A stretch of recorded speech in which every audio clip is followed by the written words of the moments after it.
ارے ارے ارے سنیے گا بھائی، میری بات سنیے گا. جی جی جی بولیے. پیارے بھائی ایک چھوٹی سی بات پوچھنی تھی آپ سے. ہاں جی پوچھیے. بات سادہ سی ہے کہ مسلمان جو ہیں وہ طبیعت کے پابند ہوتے ہیں یا اپنی شریعت کے پابند ہوتے ہیں؟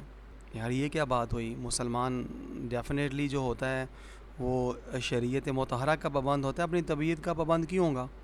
کیونکہ اس نے جو بھی کام کرنا ہوتا ہے اللہ تبارک تعالیٰ کے احکامات کے مطابق کرنا ہوتا ہے. اچھا اچھا اچھا اچھا اچھا اچھا، بہت شکریہ، تھینک یو یار، بہت مہربانی. مگر پھر ایک سوال اٹھتا ہے کہ آپ اس کے بارے میں تو پھر رہنمائی فرمائیں کہ ہم اپنی بہنوں بیٹیوں کو، اپنے بچوں کو جو ہم لوگ یہ سکول کالج اور یونیورسٹیوں کی تعلیم دلوا رہے ہیں، تو کیا یہ ہم لوگوں نے شریعت کی تابع داری کرتے ہوئے، فرما برداری کرتے ہوئے سارے معاملات کر رہے ہیں، یا کہ مطلب اپنی طبیعت کے مطابق ان کو پڑھا رہے ہیں؟ کیا مطلب بھائی؟ میں آپ کی بات نہیں سمجھا. بھائی سادہ سی بات ہے کہ جو بچے ہمارے اسکول جا رہے ہیں یا کالج جا رہے ہیں، عمر کے مطابق کہیں بھی جا رہے ہیں، کیا ہم نے ان کو وہاں پر ان اداروں میں بھیجنے سے پہلے اپنی شریعت سے رہنمائی لی ہے، یا اپنی طبیعت کے مطابق ہی ان کو بھیجتے جا رہے ہیں کہ ہمارے مطلب طبیعت نے چاہا کہ سارے لوگ جا رہے ہیں تو ہم بھی اپنے بچوں کو بھجوا دیں؟ میرے خیال سے تو اس میں تو کچھ کہا نہیں جا سکتا، اپنی طبیعت کو ہی کہہ سکتے ہیں، کیونکہ شریعت کا تو مجھے پتہ نہیں، کیونکہ یہ تو لا دین تعلیم ہے.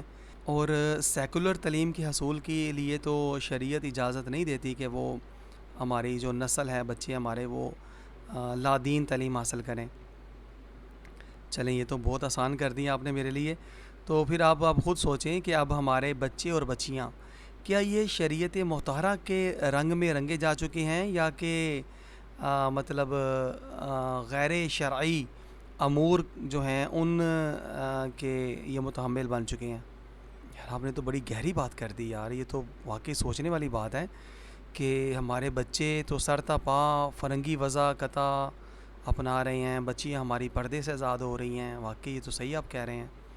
اور مطلب بھائی میں آپ کو اور بتاؤں آپ کو؟ جی جی بتائیے. دیکھیں بھائی، ہمارے پیارے نبی صلی اللہ علیہ وآلہ وسلم جو دین حق ہمیں عطا فرما کر گئے ہیں نا، اس میں ذرہ برابر بھی کمی نہیں ہے.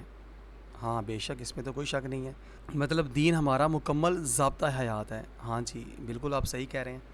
تو جب دین ہمارا مکمل ضابطہ حیات ہے تو پھر ہمارا ماحول معاشرہ یہ چیخ کے کیوں بتا رہا ہے کہ میرا اسلام کے ساتھ تعلق نہیں ہے؟ قوانین غیر اسلامی ہیں، تہذیب غیر اسلامی ہے، تعلیم غیر اسلامی ہے، قوانین غیر اسلامی ہیں. تو پھر ہمارے بچے پڑھ کے وہ تو سارے لا دین غیر اسلامی جو ہیں چیزیں جو پھیلی ہوئی ہیں ان کے محافظ بن رہے ہیں. تو پھر ہم مرنے کے بعد کیا منہ دکھائیں گے اللہ تبارک تعالیٰ کو؟ پیارے نبی پاک صلی اللہ علیہ وسلم کی بارگاہ میں جہاں پیش کیے جائیں گے تو پھر کیا ہم عذر پیش کریں گے؟ یہ بات تو تمہاری صحیح ہے بھائی، ماشاء اللہ تعالیٰ، بڑی توجہ دلوائی آپ نے. تو پھر اب ہم کیا کریں؟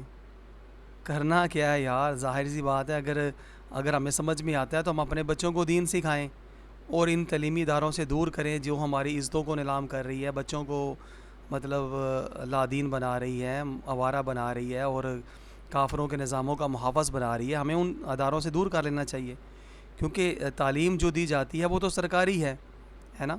تو اب یہ جو سرکاری تعلیم ہے، پورا سرکار کا سسٹم جو ہے وہ تو لا دین ہے، سیکولر تعلیم ہے نا، سیکولر سسٹم چل رہا ہے سارا. تو پھر ہمارے بچے پڑھ کے اسی کو نظام کو تو سنبھالیں گے. ہاں یار بات تو صحیح ہے بھائی. چلیں پھر اب یہ ہے کہ بچے تو ہمارے اب ہاتھوں سے نکل چکے ہیں جناب، وہ تو واپس نہیں آنے والے اور نہ ہی دین سیکھنے والے ہیں. ہاں یہ تو ہے، یہی تو بس المیہ ہے آج، کیا کیا جا سکتا ہے. ہاں جو ہماری نئی نسل ہے جو بھی آنے والی ہے اس کو ہم کنٹرول کر سکتے ہیں، ان کو شروع سے ہم لوگ دین کی تعلیم کے ساتھ جو ہے نا مزین کر سکتے ہیں. اور باقی رہی کہ جو آج جو بات مشہور ہو چکی ہے کہ جی اب پڑھیں گے نہیں تو کھائیں گے کہاں سے، زندہ رہنے کے لیے تعلیم ضروری ہے، تو یہ وہ سارا کچھ، تو میرے خیال سے یہ جو ہے نا یہ کفریہ جملہ ہے. اور یہ بھی ملحد جو تعلیم، جو ہم ملحدانہ زندیق لوگوں کی تعلیم لی ہوئی ہے نا، اس نے ہمارا ذہن بنایا ہوا ہے. حقیقت میں ایسا کچھ بھی نہیں ہے، کیونکہ ہم مسلمانوں کا ایمان ہے کہ اللہ تبارک تعالیٰ پتھر میں کیڑے کو بھی رزق دینے پہ قادر ہے. تو جب اللہ رب العزت پتھر میں کیڑے کو رزق دینے پہ قادر ہے تو اپنے سونے نبی صلی اللہ علیہ وسلم کی امت کو بھوکا تھوڑی نہ مارے گا. جب ہم دین کے ساتھ جڑیں گے تو انشاءاللہ تبارک تعالیٰ برکتیں ہمیں حاصل ہوں گی، روحانیت حاصل ہوگی، ہمارے گھروں میں خیر آئے گی، برکتیں آئیں گی۔ ہاں یار بات تو صحیح ہے۔ چلیں انشاءاللہ تبارک تعالیٰ نئی نسلیں جو آئیں گی نا تو یقیناً ان کو ہم لوگ ڈیل کر سکتے ہیں۔